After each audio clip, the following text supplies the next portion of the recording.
Hello everyone, इस lesson में हम लोग देखने वाले हैं भारतीय संविधान की विशेषताएं। यहाँ से भी अक्सर डिफरेंट एग्जामिनेशन में क्वेश्चन पूछे जाते हैं। हम लोग पूरा कंप्लीट पॉलिटी का कोर्स देख रहे हैं। इससे पहले वाले लेसन्स को अगर आपने नहीं देखा है तो वीडियो के डिस्क्रिप्शन बॉक्स में उसका लिंक रहेगा, या तो आप सर्च कर सकते हैं प्लेलिस्ट कंप्लीट पॉलिटी कोर्स, वहाँ पर जाकर के देख सकते हैं। तो चलिए शुरू करते हैं। देखिए, भारत का संविधान क्या है? विश्व का सबसे बड़ा लिखित संविधान है। इसको समझने से पहले समझते हैं कि संविधान दो तरीके का होता है। एक लिखित संविधान होता है, एक अलिखित संविधान होता है। लिखित संविधान का मतलब ये है कि जो भी नियम कानून है उसको एक बुक में लिख दिया गया, एक डॉक्यूमेंट बना दिया गया, उसको बोलते हैं लिखित संविधान। अलिखित का मतलब होता है कि वहाँ पर कोई लिखित डॉक्यूमेंट नहीं है, वहाँ पर परंपरा के अनुसार क्या होता है, शासन चलाया जाता है। तो देखिए, अमेरिका के जो संविधान है वो क्या है, लिखित संविधान है। भारत का भी संविधान क्या है, लिखित संविधान है।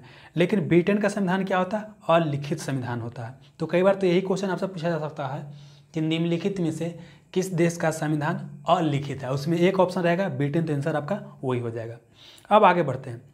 विश्व में सबसे पहले संविधान लिखा कहाँ गया था, तो अमेरिका में। अगर क्वेश्चन पूछे कि विश्व का प्रथम लिखित संविधान कौन था, तो अमेरिका का संविधान था। लेकिन यह छोटा संविधान था। यह क्या था, छोटा संविधान, इसमें ज़्यादा प्रावधान नहीं था। लेकिन भारत का जब संविधान लिखा गया तो इसमें क्या है, बहुत सारा चीज़ लिखा गया, बहुत सारे, हर एक छोटा मोटा चीज़ लिख दिया गया। इस कारण से भारतीय संविधान क्या हो गया, बहुत बड़ा हो गया, बहुत मोटा हो गया। तो यहाँ पर क्या हो जाएगा, विश्व का सबसे बड़ा लिखित संविधान भारत का हो जाएगा। विश्व का पहला लिखित संविधान अमेरिका का, लेकिन विश्व का सबसे बड़ा लिखित संविधान किसका हो जाएगा, तो भारत का हो जाएगा। चलिए अब बढ़ते हैं नेक्स्ट प्रॉपर्टी की ओर। अगला क्या है कि अब हमारे संविधान में विभिन्न स्रोतों से विभिन्न उपबंध लिया गया है, मतलब अलग अलग जगह से अलग अलग चीज़ को लिया गया है। तो जो सबसे ज़्यादा उपबंध लिया गया है, भारत शासन अधिनियम 1935 से लिया गया है। तो कई बार तो यही क्वेश्चन आया है कि भारत के संविधान में सबसे ज़्यादा उपबंध कहाँ से लिया गया है, तो भारत शासन अधिनियम 1935 से। 250 से ज़्यादा उपबंध कहाँ से लिया गया है, यहीं से लिया गया है। फिर क्या है कि जैसे दार्शनिक भाग, जैसे मान लेते हैं कि मौलिक अधिकार, नीतिशक तत्व, ये क्या है, अलग जगह से लिया गया है।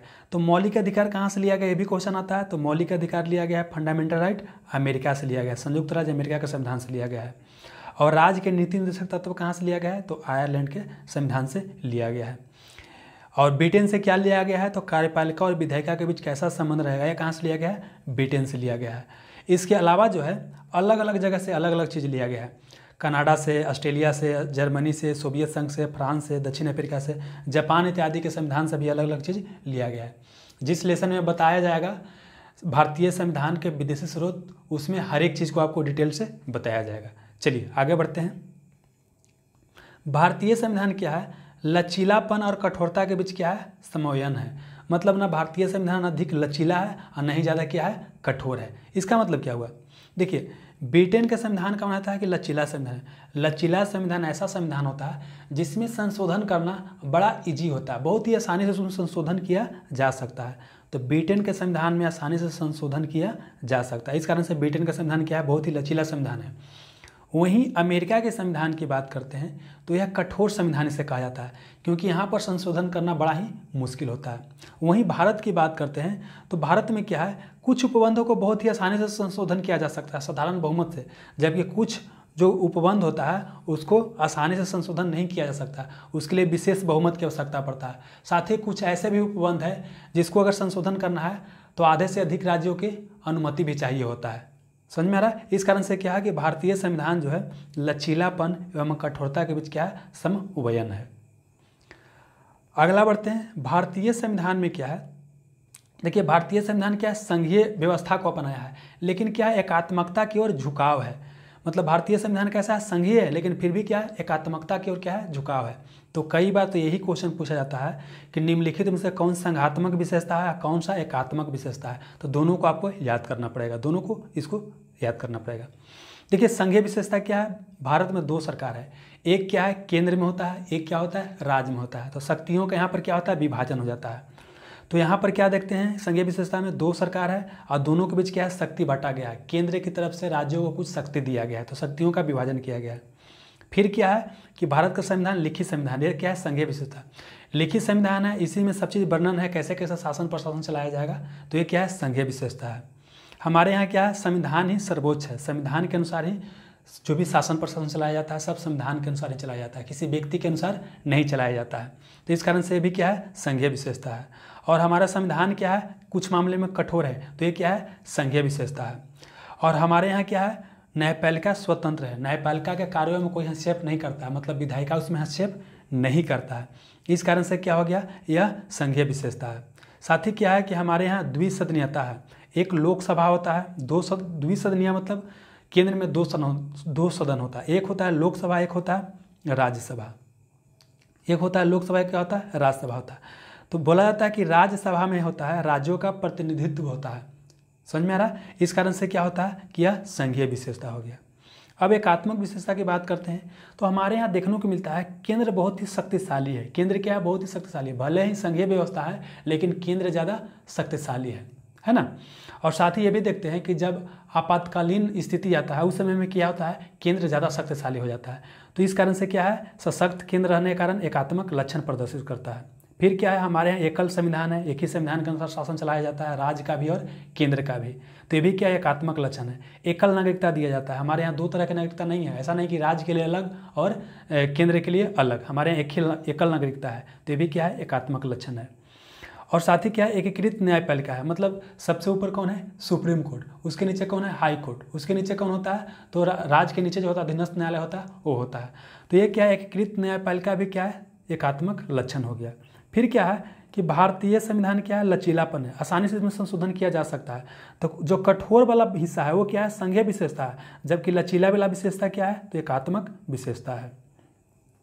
फिर क्या है, केंद्र द्वारा प्रत्येक राज्य में राज्यपाल की नियुक्ति किया जाता है और इसके जरिए क्या करता है, केंद्र समय समय पर हस्तक्षेप करता है राज्य के शासन में। तो ये क्या है, एकात्मक लक्षण हो गया।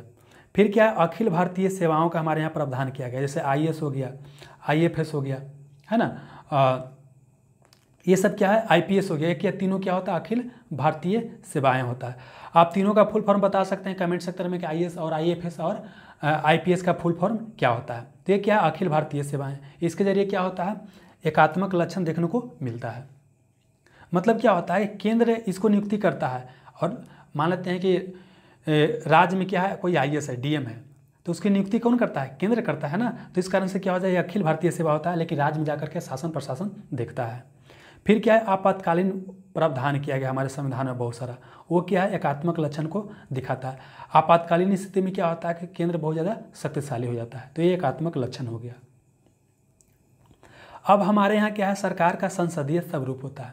इसको समझने से पहले समझते हैं कि देखिए सरकार का दो रूप होता है, एक को संसदीय व्यवस्था बोलते हैं, एक को अध्यक्षीय प्रणाली बोलते हैं। देखिए संसदीय व्यवस्था में क्या होता है कि जो विधायिका का मतलब होता है विधि बनाना, कार्यपालिका का मतलब होता है विधि को लागू करना। तो देखिए विधायिका और कार्यपालिका के बीच क्या होता है, सहयोग और समन्वय दोनों के बीच होता है, इसके आधार पर काम करता है। लेकिन अध्यक्षीय प्रणाली की बात करते हैं तो वहाँ पर विधायिका और कार्यपालिका के बीच क्या होता है, शक्ति का बिल्कुल विभाजन होता है, दोनों का अलग अलग शक्ति होता है। तो अमेरिका में देखते हैं कि अध्यक्षीय प्रकार का शासन प्रणाली है, वहाँ पर क्या है, विधायिका और कार्यपालिका के बीच क्या है, शक्तियों का विभाजन किया गया है। जबकि ब्रिटेन की बात करते हैं तो ब्रिटेन में क्या है, विधायिका और कार्यपालिका के बीच शक्तियों का क्या है, सम्मेलन है और दोनों एक दूसरे से सहयोग करके काम करता है।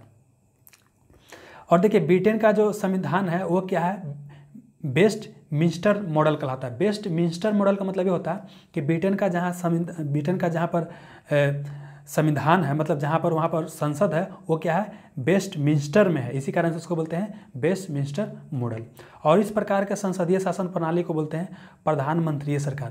क्योंकि देखिए प्रधानमंत्री यहाँ पर क्या होता है, सर्वे सर्वा होता है, राष्ट्रपति वगैरह जो होता है नाम मात्र का शासन संभालता है, मुख्य रूप से शासन कौन संभालता है, प्रधानमंत्री संभालता है। इस कारण से क्या होता है, इसको प्रधानमंत्रीय सरकार बोलते हैं। अब देखिए हमारे यहाँ क्या है, सरकार का संसदीय स्वरूप अपनाया गया है और उसका कुछ विशेषता क्या है, जैसे देखते हैं कि भारत में क्या है, वास्तविक एवं नाम मात्र के कार्यपालक होता है। जैसे देखते हैं कि केंद्र में क्या होता है, राष्ट्रपति, उसका कोई पावर नहीं है लेकिन नाम मात्र का होता है। राज्य में क्या होता है, राज्यपाल, नाम मात्र का होता है, उसके पास कोई ज़्यादा पावर नहीं होता है। हमारे यहाँ देखने को मिलता है कि बहुमत दल की सत्ता है। तो संसदीय प्रकार की सरकार में क्या होता है, जिस दल को ज़्यादा सीट मिलेगा वही क्या बनाएगा, सरकार बनाएगा। फिर क्या होता है कि केंद्र में प्रधानमंत्री और राज्य में मुख्यमंत्री का नेतृत्व होता है। और फिर क्या होता है कि जो निचला सदन होता है, अगर केंद्र की बात किया जाए तो लोकसभा और राज्य की बात किया जाए तो विधानसभा, दोनों का विघटन किया जा सकता है। तो ये क्या है, संसदीय स्वरूप है। अब बढ़ते हैं नेक्स्ट। हमारे यहाँ क्या है, एकीकृत और स्वतंत्र न्यायपालिका है। एकीकृत कहने का मतलब है कि सबसे ऊंचा पर कौन है, सबसे ऊपर में कौन है, उच्चतम न्यायालय सुप्रीम कोर्ट है, उसके नीचे कौन है, उच्च न्यायालय, और उसके नीचे कौन है, अधीनस्थ न्यायालय है। तो हमारे यहाँ क्या है, एकीकृत न्यायपालिका है। और अमेरिका में देखने को क्या मिलता है कि वहाँ पर केंद्र के लिए अलग है, मतलब संघीय जो कानून होगा उसको संघीय न्यायपालिका लागू करेगा और राज्य के कानून को राज्य न्यायपालिका लागू करेगा। लेकिन हमारे यहाँ क्या है, हमारे यहाँ क्या है कि सबसे ऊपर में उच्चतम न्यायालय रहेगा और उसके नीचे कौन रहेगा, उच्च न्यायालय रहेगा, और उसके नीचे कौन रहेगा, अधीनस्थ न्यायालय रहेगा। तो इस तरह से हमारे यहाँ क्या देखते हैं कि एकीकृत न्यायपालिका है। और उसके बाद फिर क्या करते हैं, स्वतंत्र न्यायपालिका है। देखिए अनुच्छेद 50 में यह प्रावधान किया गया है, कार्यपालिका और न्यायपालिका को दोनों को क्या किया गया, अलग किया गया और यह स्वतंत्र रूप से न्यायपालिका काम करता है। न्यायपालिका के कार्य में विधायिका और कार्यपालिका कोई भी हस्तक्षेप नहीं करता है। आप देखते हैं कि जो न्यायपालिका के सदस्य होते हैं, जैसे मान लो कि न्यायाधीश वगैरह होते हैं, वो जो भी कार्य करते हैं उसके बारे में चर्चा जो है संसद में नहीं किया जाता है। साथ ही उनके वेतन भत्ता संचित निधि से दिया जाता है। फिर ये भी देखते हैं कि उनका कार्यकाल क्या होता है, निश्चित होता है। तो इस तरह से देखते हैं कि हमारे यहाँ क्या है, न्यायपालिका स्वतंत्र होता है। और साथ ही क्या है कि न्यायपालिका को यह जिम्मेवारी दिया गया है कि मौलिक अधिकार को संरक्षक करे। तो हमारे यहाँ मौलिक अधिकार का गार्जियन कौन होता है, संरक्षक कौन होता है, तो होता है न्यायपालिका होता है। फिर संविधान का संरक्षक भी कौन होता है, तो हमारे यहाँ कौन होता है, न्यायपालिका ही होता है। तो इसको भी आप याद रखिएगा। अब बात करते हैं हमारे संविधान में कुछ मौलिक अधिकार का भी चर्चा है। तो देखिए संविधान के तीसरे भाग में है 6 मौलिक अधिकार की चर्चा है। ऐसे शुरू में 7 मौलिक अधिकार था, लेकिन बाद में संपत्ति के अधिकार को हटा दिया गया है। तो अभी कितना है, 6 मौलिक अधिकार है। देखिए मौलिक अधिकार का चैप्टर में आपको डिटेल से बताया जाएगा, फिलहाल आपको बेसिक अंडरस्टैंडिंग यहाँ पर बना लेना है। तो देखिए ये आपको याद रखना है कि भारतीय संविधान में समानता का अधिकार अनुच्छेद 14 से 18 के बीच है। कब कहाँ से कहाँ तक है, समानता का अधिकार 14 से 18। यह बोलता है कि सभी व्यक्ति क्या है, समान है। स्वतंत्रता का अधिकार क्या है, अनुच्छेद 19 से 22 में चर्चा है। फिर शोषण के विरुद्ध अधिकार कहाँ, अनुच्छेद 23 और 24 में है। फिर धार्मिक स्वतंत्रता के अधिकार के बारे में कहाँ चर्चा है, अनुच्छेद 25 से 28 में। फिर सांस्कृतिक और शिक्षा का अधिकार के बारे में कहाँ चर्चा है, 29 और 30 में। ये बेसिकली अल्पसंख्यक के लिए है, अनुच्छेद 29 और 30। और अनुच्छेद 32 को बोलते हैं संवैधानिक उपचारों का अधिकार। तो ये भी क्या है, एक मौलिक अधिकार है। और इस अनुच्छेद 32 को डॉक्टर भीमराव अंबेडकर द्वारा बोला गया था संविधान का आत्मा। तो इसको भी आप याद कर सकते हैं। सबके बारे में डिटेल से बताया जाएगा मौलिक अधिकार के चैप्टर में। अब देखिए भारतीय संविधान में क्या है, कुछ राज्य के नीति निर्देशक तत्व भी है। यहाँ पर एक चीज समझिएगा, मौलिक अधिकार में क्या था कि अगर इसका हनन होता है तो आप सीधे कहाँ जा सकते हैं, सुप्रीम कोर्ट या हाई कोर्ट में जा सकते हैं। मतलब वह क्या है, उसको अगर आपका हनन होता है तो वह क्या है, उसको मतलब कि आप जा सकते हैं सीधे सुप्रीम कोर्ट या हाई कोर्ट में। मतलब इसका प्रकृति क्या है, तो यहाँ पर प्रकृति मौलिक अधिकार क्या है, न्यायोचित है। इसका अगर हनन होता है तो आप सुप्रीम कोर्ट या हाई कोर्ट में जा सकते हैं। लेकिन यहाँ पर क्या, इसका प्रकृति जो है न्यायोचित नहीं होता है, लेकिन इसको राज्य जो है नीति निर्माण में फिर भी शामिल करता है। मतलब क्या है कि अगर राज्य के नीति निर्देशक तत्व में है, अगर कोई प्रावधान किया गया है, अगर वो आपको नहीं मिल रहा है तो कानूनी रूप से उसको लागू नहीं किया जा सकता है। लेकिन फिर भी सरकार क्या करता है कि जब भी कोई नीति निर्माण करता है, कोई भी पॉलिसी बनाता है, तो इन सारे तत्वों को ध्यान में जरूर रखता है। ठीक है, अब देखिए सारे चीज़ के बारे में डिटेल से बताऊंगा तो वहाँ पर हर एक चीज़ क्लियर हो जाएगा। फिलहाल आपको समझना है कि बेसिक अंडरस्टैंडिंग डेवलप करना है कि हमारे यहाँ राज्य के नीति निर्देशक तत्व भी है। फिर हमारे संविधान में क्या है, मौलिक अधिकार, मौलिक कर्तव्य के बारे में चर्चा है। देखिए जो मूल संविधान था उसमें मौलिक कर्तव्य के बारे में चर्चा नहीं था, लेकिन बाद में क्या हुआ, सरदार स्वर्ण सिंह समिति की सिफारिश पर मौलिक कर्तव्य को शामिल कर लिया गया है। भारत का राज्य कैसा है, धर्मनिरपेक्ष राज्य। मतलब भारत देश कैसा है, एक धर्मनिरपेक्ष देश है। देखिए धर्मनिरपेक्ष का मतलब क्या होता है, देखिए धर्मनिरपेक्ष का मतलब दो होता है। एक क्या होता है कि धर्म को राज्य से अलग कर दीजिए, एक क्या होता है सभी धर्मों को समान रूप से आदर किया जाएगा। तो हमारे यहाँ क्या है कि भारत में कि सभी धर्मों को समान रूप से आदर किया जाता है। ऐसा नहीं कि बिल्कुल मतलब कि अलग रहा जाता है, मतलब राज्य अलग धर्म से नहीं है। मतलब कि हर एक धर्म, चाहे हिंदू हो, मुस्लिम हो, सिख हो, ईसाई हो, जो भी धर्म, सब धर्म को सरकार समान रूप से संरक्षण देता है, उसको बढ़ाने का प्रयास करता है। तो हमारे यहाँ जो धर्मनिरपेक्ष है क्या है, सकारात्मक पहलू पर काम करता है। लेकिन यहाँ पर क्या है, पश्चिमी देशों की बात करते हैं तो यहाँ धर्म राज बिल्कुल क्या होता है, अलग होता है ना। उसको बोलते हैं नकारात्मक धर्मनिरपेक्षता बोलते हैं। लेकिन हमारे यहाँ क्या है, सकारात्मक धर्मनिरपेक्षता होता है। हमारे यहाँ क्या है, सार्वभौमिक वयस्क मताधिकार। हमारे संविधान में क्या किया गया वर्णन, सार्वभौमिक वयस्क मताधिकार। देखिए भारत का जब संविधान लागू हुआ, मतलब स्वतंत्रता के बाद से ही सार्वभौमिक वयस्क मताधिकार को अपनाया गया। देखिए बहुत सारे विद्वानों द्वारा बोला जा रहा था कि यहाँ के लोग पढ़ा लिखा लोग नहीं ज़्यादा है, तो मतलब ये सक्सेसफुल नहीं रहेगा, लेकिन हमारे जो उस समय के जो लीडर थे उनके दूरदर्शिता था कि बोले कि नहीं हम इसको अपनाएंगे, और उसका आप परिणाम देख सकते हैं कि बहुत ही सक्सेसफुल रहा है। तो शुरू में जो मत देने के उम्र था वो कितना था, 21 वर्ष था, और वर्तमान में कितना है, 18 वर्ष है। यह कब घटा दिया गया है, तो 61वां संविधान संशोधन 1989 के तहत घटा दिया गया है। देखिए वयस्क का मतलब होता है जवान, जवान लोग मत देगा, और सार्वभौमिक का मतलब हर एक जवान लोग मत देगा। मतलब पहले क्या था कि 21 वर्ष के जो भी व्यक्ति होगा सभी लोग मत देगा, जो भी रहे, कोई धर्म का रहेगा, लड़का रहे लड़की रहे, उससे कोई मतलब नहीं है, सभी मत देगा। वर्तमान समय में कितना एज है, 18 वर्ष है। फिर हमारे संविधान में क्या, एकल नागरिकता है। मतलब अमेरिका में देखते हैं कि दोहरी नागरिकता होता है, एक होता है केंद्र का, संघ का अलग नागरिकता है, और एक राज्य का अलग नागरिकता होता है। लेकिन हमारे यहाँ ऐसा नहीं है। मान लेते कोई बिहार का नागरिक है, या झारखंड का है, या तमिलनाडु का नागरिक है, तो उसको तमिलनाडु और बिहार और झारखंड का अलग नागरिकता नहीं मिलेगा, उसको सिर्फ भारत का नागरिकता दिया जाता है। तो हमारे यहाँ क्या है, एकल नागरिकता है। और यह कहाँ से लिया गया है, तो ये लिया गया है ब्रिटेन के मॉडल से। ब्रिटेन में भी क्या है, एकल नागरिकता है, हमारे यहाँ भी क्या है, एकल नागरिकता है। जबकि अमेरिका में क्या है, दोहरी नागरिकता है। एक देश का नागरिकता मिलता है, एक क्या मिलता है वहाँ पर, राज्य का नागरिकता मिलता है। फिर हमारे संविधान में क्या है, आपातकालीन कुछ प्रावधान किया गया है। आपातकालीन प्रावधान में क्या है कि देश की कभी भी संप्रभुता, एकता, अखंडता या संविधान या लोकतांत्रिक मूल्य कभी खतरा में पड़ जाए तो सुरक्षा के लिए आपातकालीन प्रावधान किया गया है। देखिए भारतीय संविधान में 3 तरह के आपातकालीन प्रावधान की चर्चा किया गया है। अनुच्छेद 352 के अनुसार यह बोलता है कि अगर भारत कभी युद्ध में संलग्न हो, भारत के ऊपर कोई आक्रमण कर दे, या देश के भीतर कभी सशस्त्र विद्रोह हो जाए, तब भारत में राष्ट्रीय आपातकाल लागू किया जा सकता है। इसको क्या बोलते हैं, राष्ट्रीय आपातकाल बोलते हैं। उस तरह से बोला जाता है अनुच्छेद 356 के अनुसार कि अगर किसी राज्य में चुनाव होता है और वहाँ पर क्या होता है, किसी दल को बहुमत नहीं मिलता है, मतलब वहाँ पर संवैधानिक तंत्र क्या हो गया, असफल हो गया, तो वैसी स्थिति में वहाँ पर राष्ट्रपति शासन लगाया जा सकता है। तो ये भी क्या है, आपातकाल हो गया।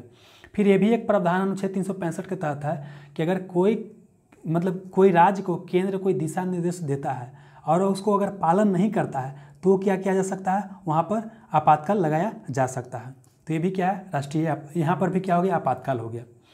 अब फिर अनुच्छेद 360 क्या बोलता है कि अगर भारत के वित्तीय स्थिति कभी भी खतरे में आ जाए तो क्या हो सकता है, वित्तीय आपातकाल लगाया जा सकता है। तो ये 3 तरह के आपातकाल के बारे में चर्चा था। ऐसे याद कर सकते 352, 4 जोड़िए तो 356 आ गया, फिर 4 जोड़िएगा 360 आ जाएगा। अब देखिए आपातकाल के दौरान होता क्या है, आपातकाल के दौरान क्या होता है, पूरी सत्ता केंद्र के हाथ में आ जाता है। मतलब पूरा जो सत्ता होता है केंद्र सरकार के हाथ में आ जाता है, और राज्य जो होता है केंद्र के पूरा नियंत्रण में आ जाता है। यहाँ पर कोई भी संविधान संशोधन नहीं किया जाता है, लेकिन फिर भी क्या होता है कि जो देश का संघात्मक ढांचा होता है वो क्या होता है, एकात्मक हो जाता है, क्योंकि पूरा जो पावर होता है कौन यूज करने लगता है, केंद्र सरकार यूज करने लगता है। अब हमारे यहाँ एक अलग तरह का जो प्रॉपर्टी अपनाया गया है संविधान सभा द्वारा, वो है त्रिस्तरीय सरकार द्वारा। त्रिस्तरीय हमारे यहाँ सरकार है, जो विश्व के कहीं भी इस तरह का सरकार देखने को नहीं मिलता है। त्रिस्तरीय सरकार का मतलब क्या हो गया, केंद्र स्तर पर एक सरकार है, एक राज्य स्तर पर एक सरकार है, एक क्या है, स्थानीय स्तर पर सरकार है। देखिए जब हमारा संविधान मूल रूप से जब लागू हुआ था तो उसमें 2 स्तरीय सरकार की चर्चा था, एक केंद्र स्तर पर और एक राज्य स्तर पर। लेकिन फिर क्या किया गया, 73वें और 74वें संविधान संशोधन किया गया 1992 में, और इसमें स्थानीय सरकार का प्रावधान किया गया। स्थानीय सरकार का मतलब क्या हो गया, गांव में आपका पंचायत हो जाएगा और शहर में क्या हो जाएगा, नगर पालिका वगैरह हो जाएगा। ठीक है, तो ये क्या है, हमारे सिर्फ संविधान का विशेषता है, इसके अलावा विश्व के किसी और देश में स्थानीय सरकार का कोई प्रावधान नहीं है। तो इसमें आपका ये था भारतीय संविधान का विशेषता। इस लेसन से आपको जरूर मदद मिलेगा। मिलते हैं नेक्स्ट लेसन में। Have a nice day, thank you.